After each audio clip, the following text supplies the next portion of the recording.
Na-disband na ang Terraform Jeep. Naghahanap na ngayon ng trabaho ang mga manlalaro at opisyal sa MPBL, UAAP, NCAA at iba pang liga ng basketball. May mga umiiral pang kontrata sina Mark Nonoy, Luis Sangalang at Kemart Carino. Ang pangkat na bibili ng Terraforma ay makakakuha ng mga ito. Makukuha rin nila ang number 1 draft pick at ang mga karapatan kay Christian Standardinger. Mag-e-expire ngayong taon ang kontrata nina Terrence Romeo at Stanley Pringle. Walang Terraforma Jeep na lalabas sa 50th season ng PBA. Ang mga mapagkukunan mula sa loob ng koponan, ay nagsabi na ang ilan sa mga pangunahing personalidad ng koponan, mula sa tagapamahala ng koponan, hanggang sa mga konsultant hanggang sa mga manlalaro, ay naabisuhan na tungkol sa pagkawala ng prangkisa. Sa katunayan, karamihan sa mga opisyal ng koponan ay nagkukumahog ngayon, na sumali sa ibang mga koponan sa MPBL o maging sa UAAP at NCAA. Sa ngayon, wala pang balita kung ano ang mangyayari sa kanilang mga manlalaro, lalo na ang iilan na may mga kasalukuyang kontrata, tulad ni point guard Mark Nonoy, Luis Sangalang, at center Kemart Carino.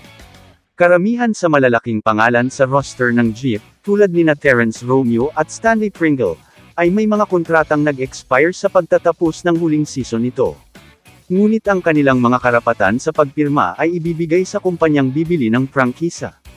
Habang ang pagbebenta ng Jeep ay nananatiling nasa himpapawid, ang management ng koponan, mga coaching staff, at mga manlalaro ay naipaalam na sa pag-disband ng prangkisa.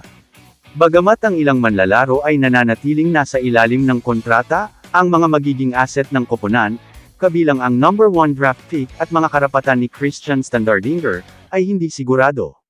Ang mga pagtatangkang ibenta ang prangkisa ay natigil, na walang deal na pinalmula sa mga interesadong grupo, tulad ng Basilan at Zamboanga. Sila Terrence Romeo at Stanley Pringle, mga superstar na expired na ang kontrata, free agents na ba sila? O may naghihintay na bang bagong team para kunin sila? Samantala, may ilan pa rin na may existing contracts sa Terraforma Jeep. Mananatili ba sila sa PBA, o mawawala rin sa eksena kasabay ng pagkawala ng Jeep? Kamusta mga idol?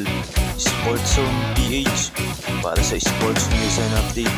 Kung bago ka pa lamang dito sa channel ko, pindutin mo na ang subscribe button at notification bell para lagi kang update sa mga sports news.